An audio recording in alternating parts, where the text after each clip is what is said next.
Oi, oi, oi, gente querida, tudo bom?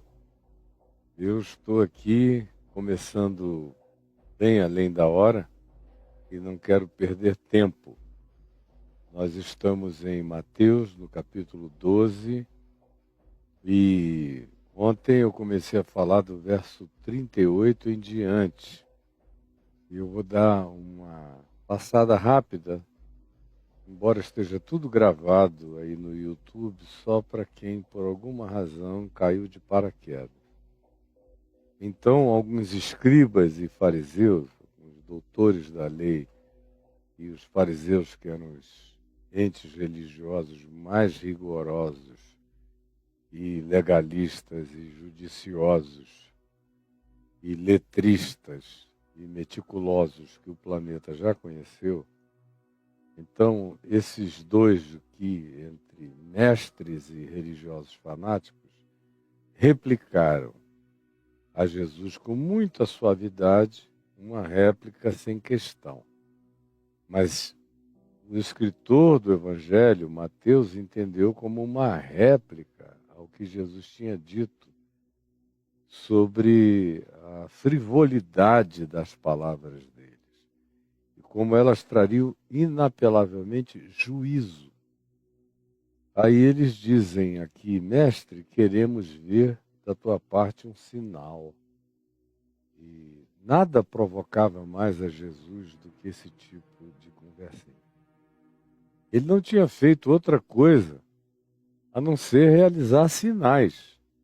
Esse pessoal vinha acompanhando a ele há muito tempo, desde a Galiléia. Não pararam de ver sinais.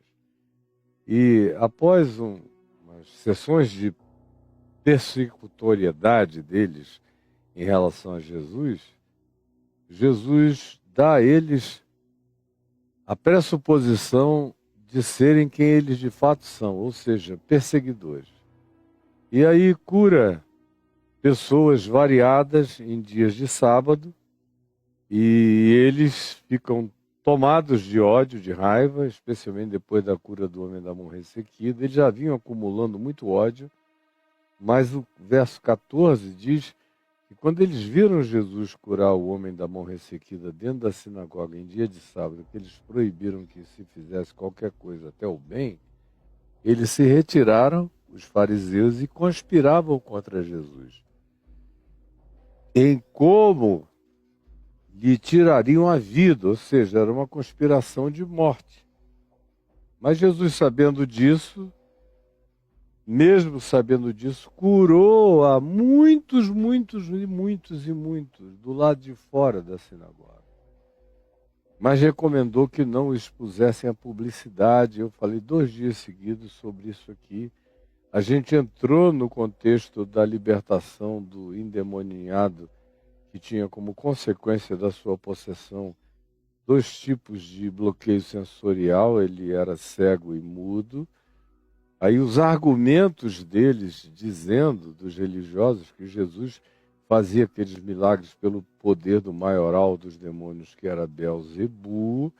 Aí Jesus disse: olha, vocês não sabem o que vocês estão dizendo, a coisa agora está ficando muito feia. Enquanto vocês estão querendo me liquidar, me matar, me confrontar, está tudo bem. Tudo que vocês fizerem em relação a mim, ser-vos-á perdoado. Mas agora vocês começaram a brincar com o que não se brinca, com o Espírito. Deus é Espírito. Deus é Santo. Deus é o outro, absolutamente outro, puro e santo. E vocês, em nome dos desejos pessoais de poder, de controle, de dominação, de caprichos, de vaidade, de reconhecimento, de tudo isso que está presente no combo da arrogância religiosa em qualquer tempo, em qualquer hora, em qualquer geração. Vocês, por causa disso, começaram agora a conscientemente, vocês não são ignorantes, vocês sabem o que vocês estão falando. Vocês estão dizendo que eu estou expulsando demônios pelo poder de Belzebu, maioral do demônio. cuidado. Esse negócio volta sobre vocês. Sobre qualquer um que brinque disso. Não brinquem disso, não.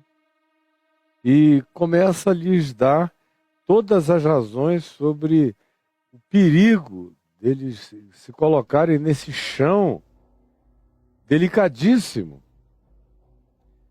E do que eles estão fazendo, correndo o risco de pecarem contra o Espírito Santo, colocando-se espiritualmente, psicologicamente e do ponto de vista de qualquer que seja a complexidade do interior humano, numa situação de irreversibilidade de consciência. Num apagão da consciência, na cauterização total, na incapacidade de conversão, de mudança de opinião, ou seja, vocês estão atravessando uma fronteira a partir da qual não tem mais volta. Não brinquem disso. Na existência, a graça de Deus cobre tudo, mas a gente precisa saber que existem coisas que, uma vez praticadas, nos tornam entes irreversíveis. Quando a gente começa a deliberadamente praticar e a colocarmos-nos numa situação de inimigos lúcidos e conscientes da verdade de Deus, só para proteger os poderes do nosso domínio, do nosso reinado, porque a gente não quer ser relativizado, a gente não quer perder a ascendência, o poder, o controle, a dominação, o despotismo, a tirania sobre os ignorantes que nos obedecem cegamente. Para não perdermos nada disso, mesmo sabendo que aquele que esteja realizando o bem diante de nós está fazendo isso pelo poder do Espírito de Deus, do reino de Deus, da graça de Deus, o indivíduo, sabendo disso, se insurge, se levanta e diz: não, é diabo. Ele está cheio de diabo. Foi assim com Jesus, foi assim em relação ao que vários deles fizeram quanto aos apóstolos, tem sido assim no curso da história humana em várias ocasiões, continua a ser assim no dia de hoje. Quando eu vejo pessoas, mesmo sabendo e advertidas por isso tudo, brincando, querendo de qualquer modo botar você na fogueira, mas eles não podem, apedrejar vocês, mas eles não conseguem, eliminar vocês, mas está para além do alcance deles. Então, como eles não podem mais realizar a finalização das suas conspirações de ódio, liquidando a sua vida, o que eles fazem? Eles vão para fake news extrema, que é aquela que Jesus disse: olha, qualquer outra pode ter perdão, mas não brinquem disso. Vocês estão dizendo que eu expulso demônios porque o maioral dos demônios me habita. Porque é Satanás que me habita. Vocês botaram o pé num lugar sem volta, cuidado. É o chão do não perdão. E aí, depois de falar sobre isso, eu falei a semana inteira explicando detalhadamente sobre isso, está gravado aí no YouTube. Ele falou da inegabilidade do que eles tinham acabado de fazer pela natureza do fruto na vida que eles apresentavam, que era um fruto mau, o que denotava o fato de que eles eram seres ruins, perversos. Eram víboras, eram diabos, eram de uma natureza peçonhenta, maligna, era o que os ocupava. Por isso, a boca deles falava aquilo que lhes enchia o coração dioturnamente. Então, ontem, eu li no verso 38, dizendo: então alguns escribas, doutores e fariseus replicaram: mestre, queremos ver da tua parte um sinal. Olha como esse povo da mentira religiosa, esse povo da mentira é bipolar. Eles vêm dizendo é o maioral dos demônios. Aí ouvem o que Jesus disse a eles, gravissimamente dito, aí tentam subitamente, pela via do amaciamento de palavras, mas continua a ser uma provocação, uma réplica, conforme diz o texto, mas eles mudam o tom. Eles são sempre assim, eles se repetem invariavelmente sempre. Primeiro eles acusam, atropelam, passam por cima. Quando eles sentem que pode haver alguma coisa que venha mais forte do que eles não conseguem mudar o coração, nem se converter, nem se arrepender. Para eles isso vai se tornando cada dia mais impossível. Esse arrependimento, eles entram no estado de inarrependibilidade, mas mudam o tom. Porque o negócio deles é fazer a politicagem do meio ambiente para ver se o lugar deles não é diminuído em relação a esses sobre os quais eles se acostumaram a controlar, a dominar, possuir, a fazerem tudo o que eles queriam. A briga toda aqui tem só a ver com poder, não tem nada a ver com amor deles à verdade, à palavra, à doutrina, à ciosidade de busca de significados verdadeiros. Não! A coisa toda tem apenas, exclusivamente a ver com poder. E aí eles vêm com essa sutileza de pedir um sinal, e Jesus lhes diz, uma geração má e adúltera pede um sinal. Vocês são maus.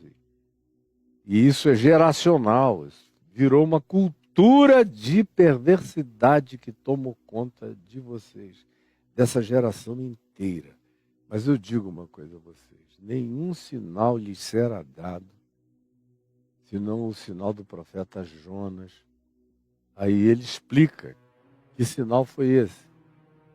Jonas, aquele profeta do norte de Israel, que odiava os assírios, que eram os exatores, os senhores do mundo, então, a superpotência, e ele odiava. Ele era um profeta que sucumbiu à ideologia política. Então, mesmo que Deus dissesse a ele, vai, prega aos assírios, aos ninivitas, em Nínive, que é a capital da Síria, porque eles estão esperando uma palavra, o Jonas se negou aí. Falou, eu não. Eu quero que todo mundo vá para o inferno, como você já se acostumou a ver acontecendo entre nós. E aí ele não foi para o sul da Espanha, para Tarsis. E no meio da viagem tem a história do cachalote. Ele vê que ele era a razão de todas as calamidades que estavam acometendo como tempestade ao navio e diz, joguem-me ao mar e a bonança chegará. E aí jogaram-no ao mar, a bonança veio, um cachalote chegou e engoliu a Jonas, que esteve 3 dias e 3 noites no ventre desse grande peixe. E aí Jesus diz, e assim, esse é o sinal que vocês vão ter, é o de Jonas. Porque assim como Jonas ficou 3 dias e 3 noites no ventre do peixe, sepultado nas regiões abissais dos oceanos, assim o Filho do Homem, o Filho do Homem, estará 3 dias e 3 noites no coração da terra, aludindo à sua morte. E é o que veio acontecer no seu sepultamento. E aí diz, olha, vocês querem um sinal? O sinal que vocês terão será um sinal semelhante a Jonas, que desapareceu 3 dias e 3 noites, foi dado como morto e foi cuspido, foi jogado vivo para fora da vida. Esse é o sinal que eu vou dar a vocês, porque eu desaparecerei da vida, como ele mesmo diz em João, no capítulo 16, por um pouco, ainda por um pouco estou convosco, outra vez por um pouco eu não estarei, desaparecerei, por um pouco.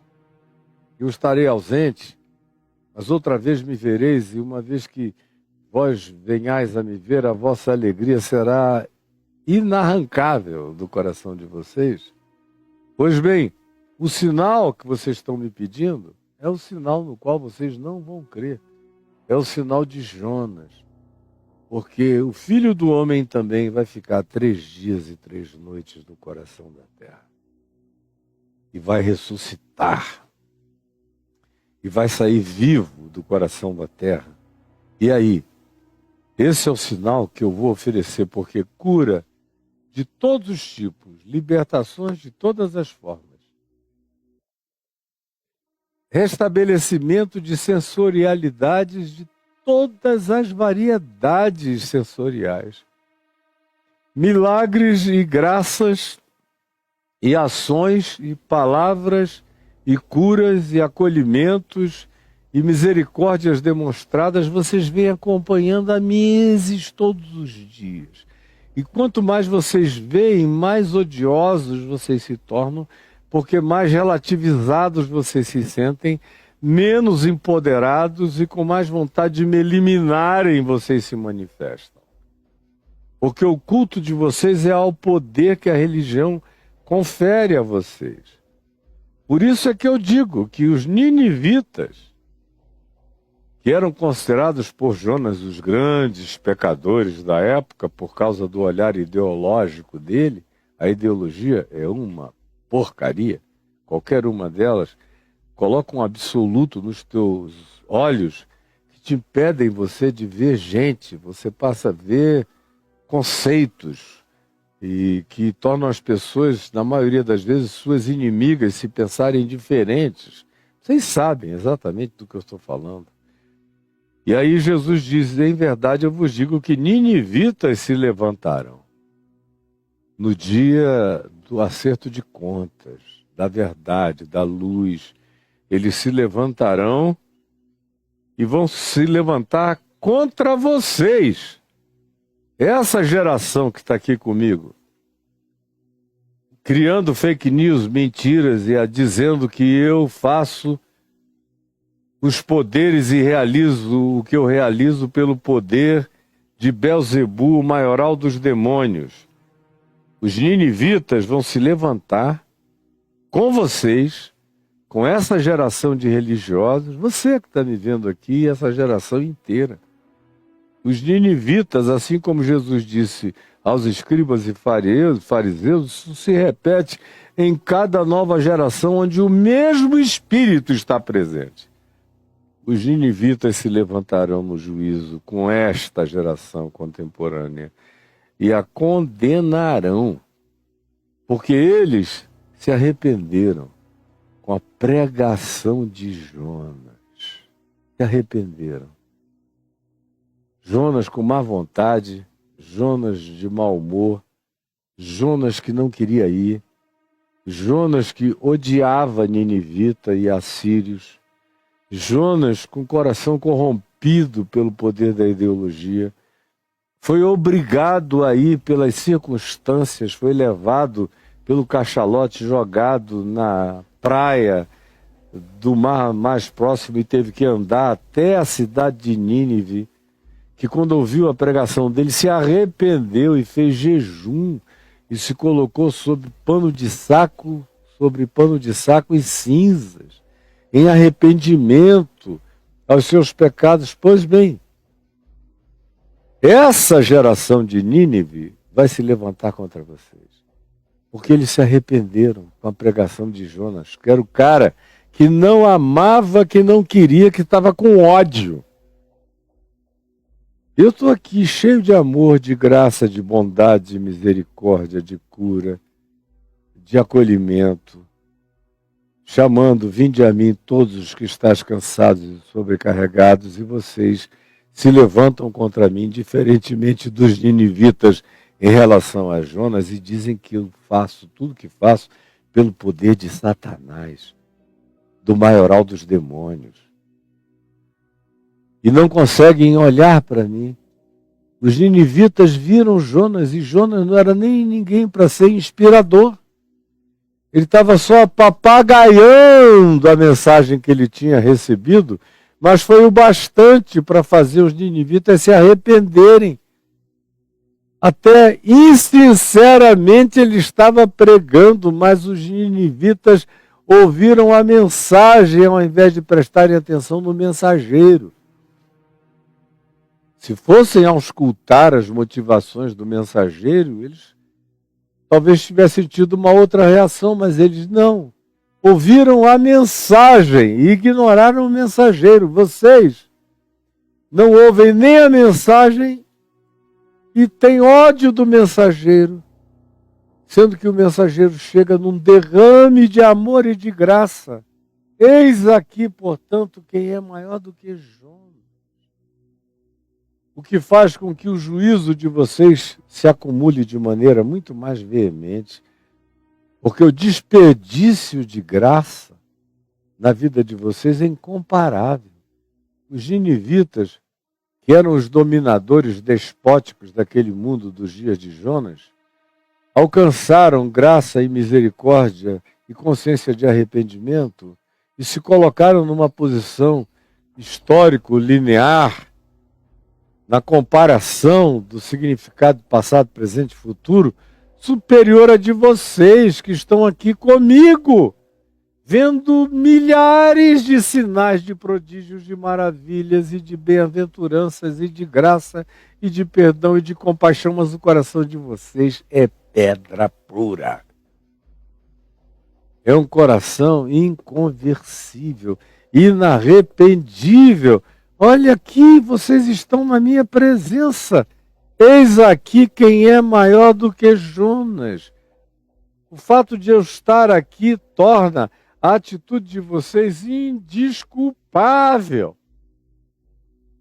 Eu não estou aqui com má vontade, eu estou aqui transbordando de boa vontade. Vinde a mim os cansados e sobrecarregados, mas vocês estão com ódio da graça, com ódio da misericórdia, com ódio da oportunidade, com ódio do abraço divino, com ódio do sobejar da mesa do banquete de Deus em favor de todos os seres humanos.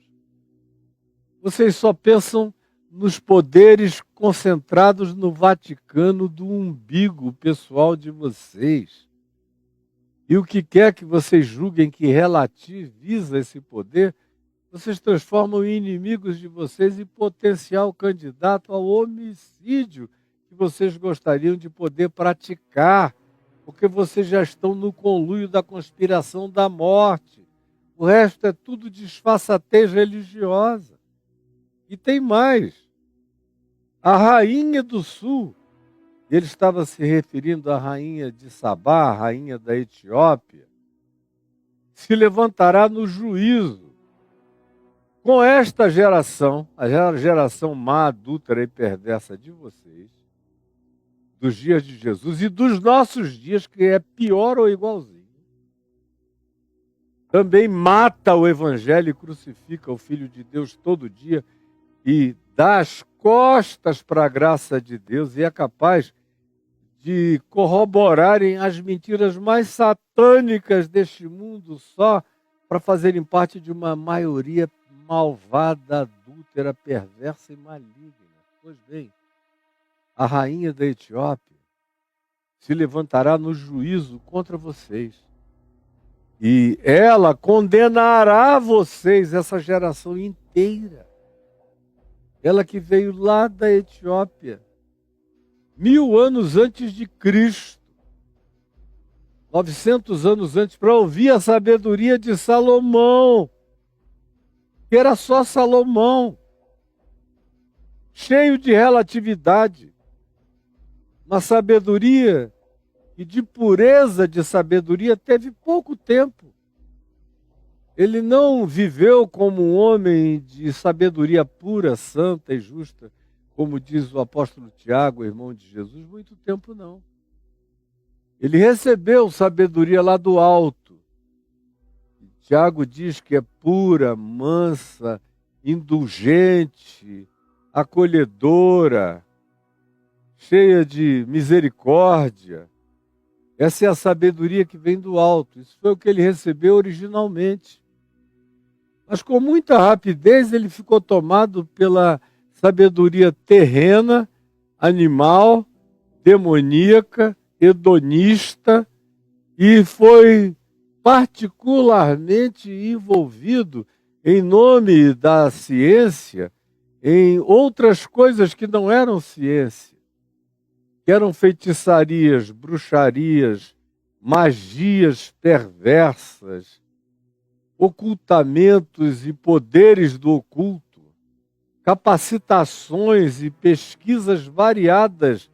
Salomão foi um cara que aprendeu não só botânica, como se diz na Bíblia, e outras sortes de designações e apreciação científica de animais, de plantas, de ervas e de tantas coisas boas para a cura, para a saúde, para o bem-estar, mas ele também, depois de um tempo, diz a Bíblia, não sou eu. E além da Bíblia, os livros paralelos dos judeus, que tem abundância de contos em relação a Salomão. Mas a Bíblia, se você não quiser as outras leituras paralelas, que eu já fiz, você não precisa necessariamente fazer, a Bíblia diz que por causa das suas muitas mulheres, ele chegou a ter quase 1000 mulheres entre as esposas e concubinas no harém dele, que eram todas de nações diferentes. Ele colecionava mulher, colecionava etnias, colecionava bundas, peitos, olhos, cabelos, peles, tons de pele. Ele tinha aquele prazer na variedade, mas também ele colecionava as suas divindades. Os ensinos que essas mulheres traziam sobre seus deuses, seus cultos, seus ritos, suas magias, suas feitiçarias, suas alquimias de suposta possibilidade de potencialização de maldades que viessem a ser executadas através daquelas químicas das bruxarias da perversidade que elas praticavam, e Salomão aprendeu tudo, desenvolveu tudo. Como ele era um homem inteligentíssimo, ele somou a multidão daqueles conhecimentos, e aí sim os livros paralelos dos judeus nos dizem que ele se tornou o maior de todos os bruxos. O indivíduo, ele sim, que usava poderes de demônios elevados. Ele sim, que tinha conluio com Belzebus e com espíritos os mais diversos e variados.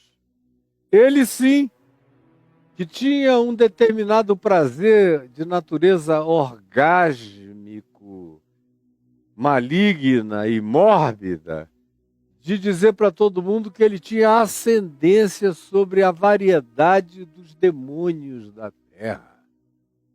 Isso foi o que aconteceu com Salomão. A miséria dele foi muito profunda, a maior parte da vida dele.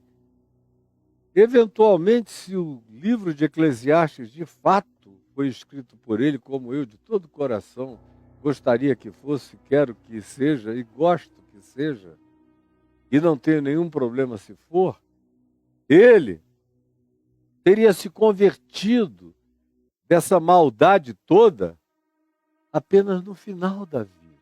No final da vida. Quando ele cai em si. E é como no Eclesiastes a gente lê. Mas antes disso, na pulsão da força da sua juventude, ele dedicou toda aquela inteligência que tinha sido sabedoria e virou só inteligência terrena, animal e demoníaca para o amelhamento desses poderes ocultos.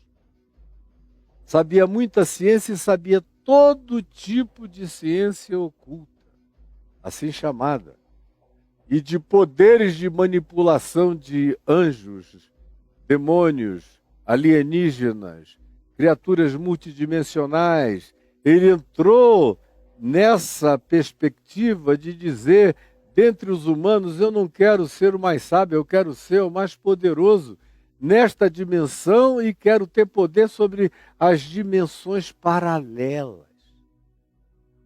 É o que dizem as literaturas dos judeus a respeito dele. Por isso, Salomão é colocado aqui no contexto entre demônios. Esse expulsa demônios pelo poder de Belzebu, maioral de demônios. Aí Jesus usa ilustrações. A última ilustração que ele usa é a de Salomão. A rainha do sul se levantará no juízo contra esta geração e a condenará, porque veio dos confins da África, dos confins da terra, para ouvir a sabedoria de Salomão enquanto ele era sábio.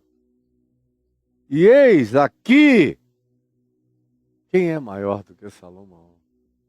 É por isso que eu expulso os demônios sem conluio com o diabo. Não tem Belzebu nenhum em mim, poder satânico nenhum em mim. Vocês respeitam tanto Salomão, e Salomão foi um dos maiores feiticeiros da história de vocês. Eis aqui quem é maior do que Salomão. Aquele acerca de quem o Pai diz: eis o meu filho amado em quem eu tenho todo o meu prazer. Eis aqui aquele sobre quem o Pai repousou o seu espírito. Eis aqui aquele que cura sem barganha, sem troca, sem negociação, sem tomar lá da cá, por pura misericórdia, bondade e graça, sem rito, sem mandar ninguém fazer nenhum tipo de sequência ritual, para que a mecânica ritual cure o indivíduo. Não. Está aqui aquele que cura pelo olhar, cura meramente pela palavra, cura no silêncio da compaixão, cura com um abraço terno, cura com acolhimento, cura e manda para casa pacificadamente. Tira legiões de demônios do coração das pessoas e não mantém controle sobre o antigo dominado pelas forças malignas. Ao contrário, o devolve para sua própria casa. Como nós vimos exaustivamente aqui na exposição de Mateus, está tudo gravado à sua disposição, sob o título O Louco da Montanha. Sim, aqui está aquele que é maior do que Salomão. E olha como vocês tratam. Veja se tem perdão para vocês. Olhem só. Aí ele emenda isso aqui, voltando ao tema dos espíritos malignos, porque Salomão evoca a fala de Salomão, a presença de Salomão na sequência textual da fala, evoca outra vez os espíritos malignos pela razão que eu acabei de explicar.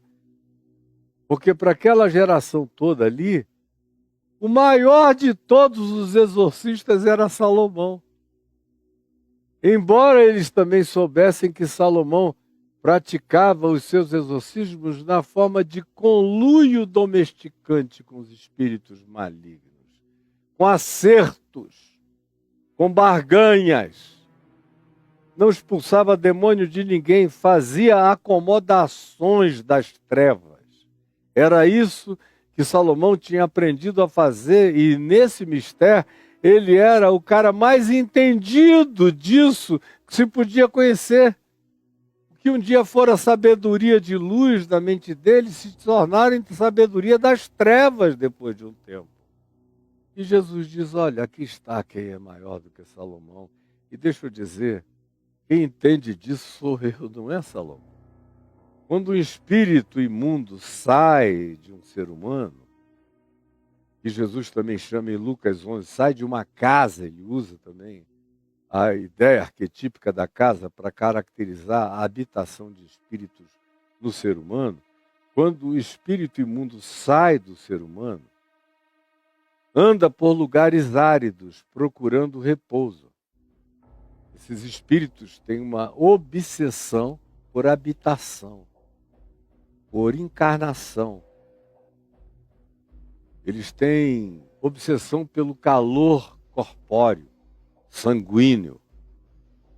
Não é à toa que tradições antigas dos judeus, baseadas nas informações dos livros atribuídos a Enoque, os pseudoepígrafes, dizem que esses espíritos imundos que havia em abundância nos dias de Jesus eram os espíritos dos nefilins, que nem eram nem anjos e nem humanos, eram filhos daquela hibridização, e que se tornaram, de acordo com o livro de Enoque, como nuvens de angústia e de antagonismo pairando obsessivamente, procurando residência corpórea.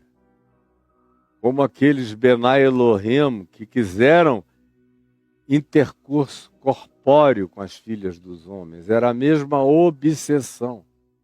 Portanto, a ideia da tradição judaica é que aqueles espíritos eram nefilins num estado de aprisionamento intermediário, procurando algum tipo de incorporação.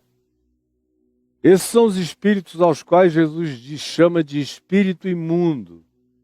E diz, sai dele, espírito maligno, sai dele.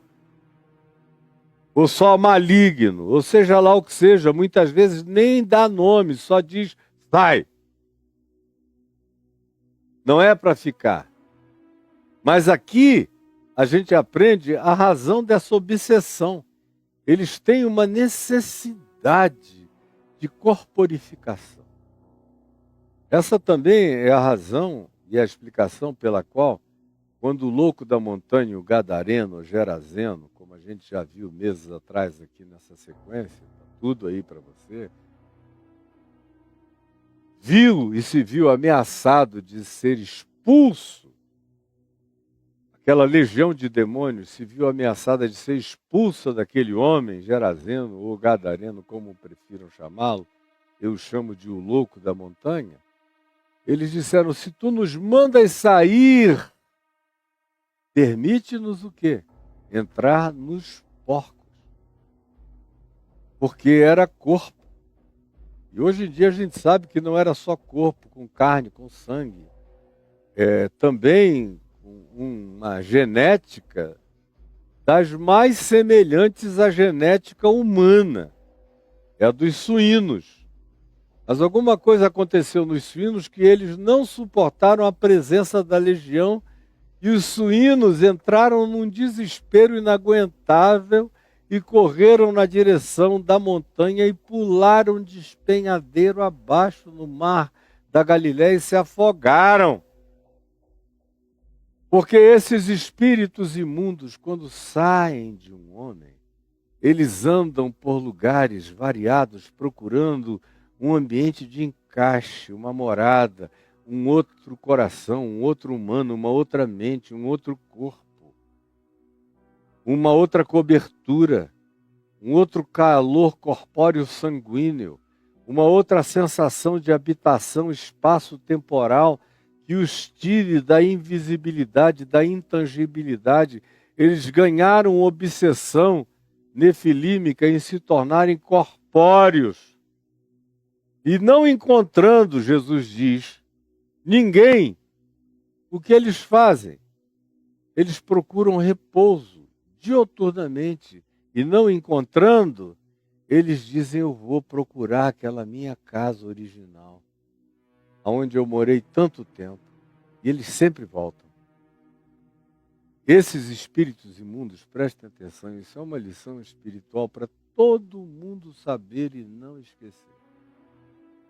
Se algum dia eles tiveram um lugar de habitação, de morada mesmo, de presença, de alcova, de posse, de controle total de um ser humano, e isso acontece, e não é tão raro quanto vocês possam imaginar, e se eles são expulsos, e eles não encontram um outro lugar no qual eles possam se agasalhar, nem que seja uma manada de porcos, alguma coisa temporária, uma kitnet suína temporária, para depois escolherem um outro lugar onde haja um cérebro humano com um potencial que eles possam usar para se corporificar e atazanar a existência do indivíduo e dos demais, porque essa é a obsessão deles.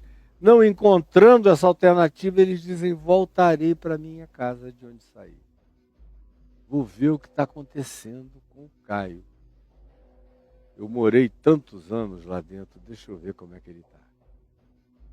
E se ele volta, se eles voltam, ou ele, ou eles, tanto faz, e me encontram um Caio vazio, um Caio sem Deus, um Caio sem Cristo, um Caio sem Evangelho, um Caio sem fé, um Caio sem amor, um Caio que é só aparência, só mobília, só fachada, é só decoração para outros verem, mas que não tem a habitação, a presença do Espírito de Cristo no Espírito me habitando. Para eles é um festejo. Seria uma celebração se eles me encontrassem nesse nível de disponibilidade, de vulnerabilidade, de vaziez. Um dia me possuíram, dizendo: vamos ver como é que está. Mas desde o tempo em que há muitos anos eles tiveram alguma ascendência sobre mim, nunca chegaram a me possuir completamente, mas tangenciaram essa posse diversas vezes. E eu já narrei alguns desses episódios. Se eles voltassem e me encontrassem no vazio total de Deus, de Cristo, da vida, eles iriam dizer: oba! E esse cara mais velho, mais experiente, com toda essa história que ele tem, agora está mais adequado para a gente do que quando era novinho. Oba! É um palácio, é um antiquário oco para a gente fazer o que a gente queira aí dentro dele. Eles voltam, sempre voltam, procurando encontrar aquela casa varrida, ornamentada, porém vazia, só apenas decorada com religião, com moral, com cidadania oca, mas sem a presença real do Espírito Santo habitando o coração. Eles dizem: é aqui que a gente gosta de estar. Então eles voltam, entram.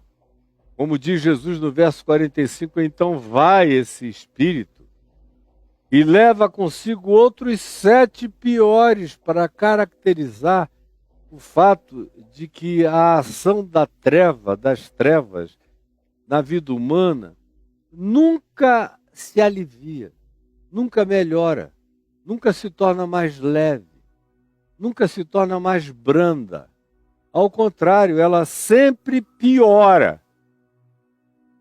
Se um dia foi horrível e você não se encheu de amor, de graça de Deus, de vida, do Espírito de Cristo, da presença, da realidade, da fé inabalável no Evangelho, da promessa de que o mais valente é aquele que mora em mim agora, o Cristo eterno, vencedor supremo, é quem me habita.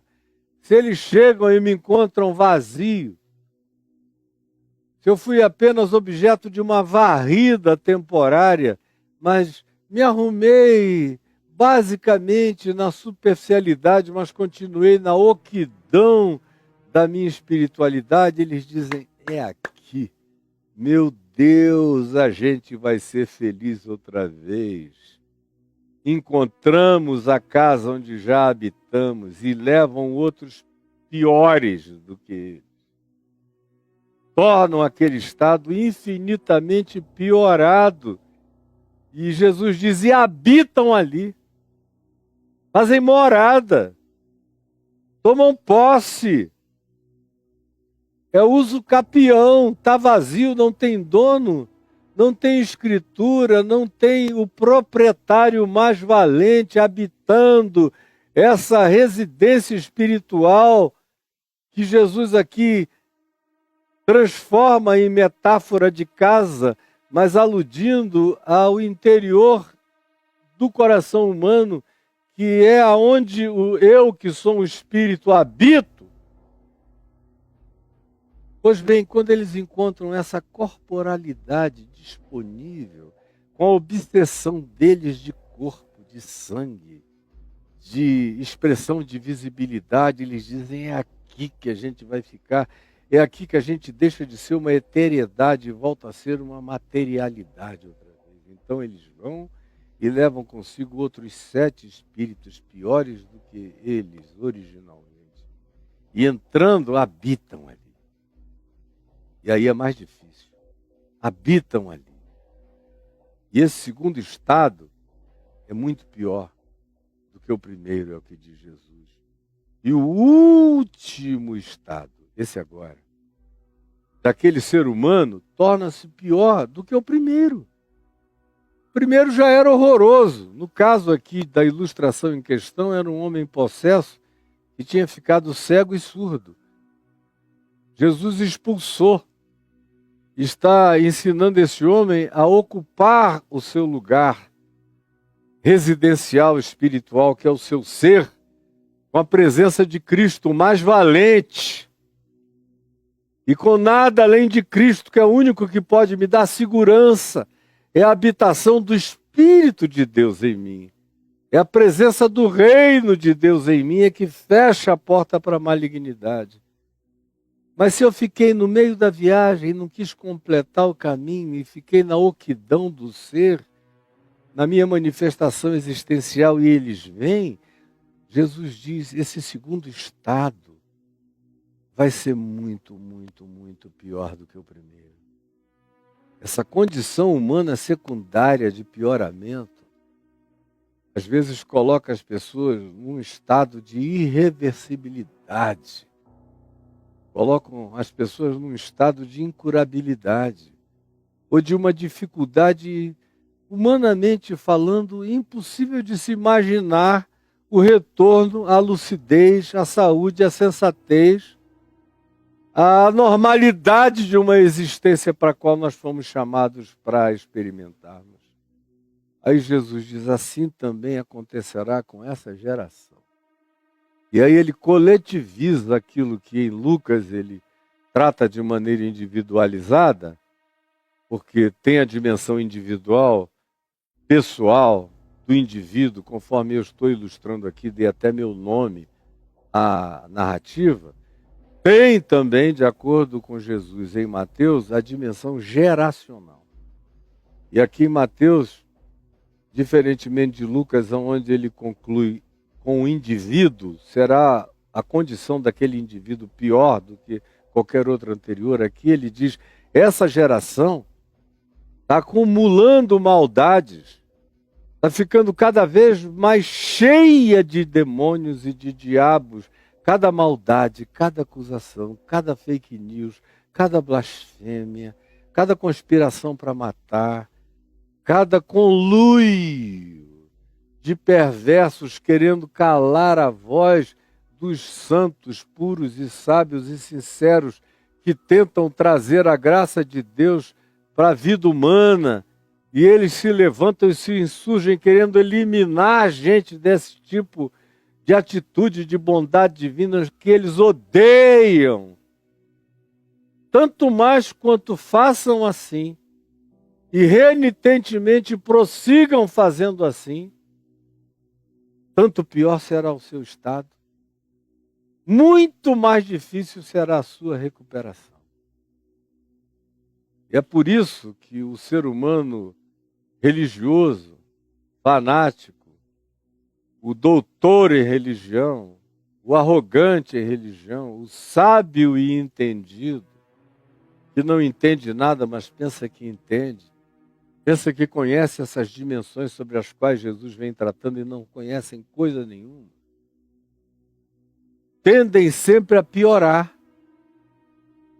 A gente não vê essas pessoas no curso do tempo melhorarem. Elas vão ficando ruins e é um processo de ruína crescente, enorme, e depois de um tempo até galopante, não é nem gradativo, é galopante.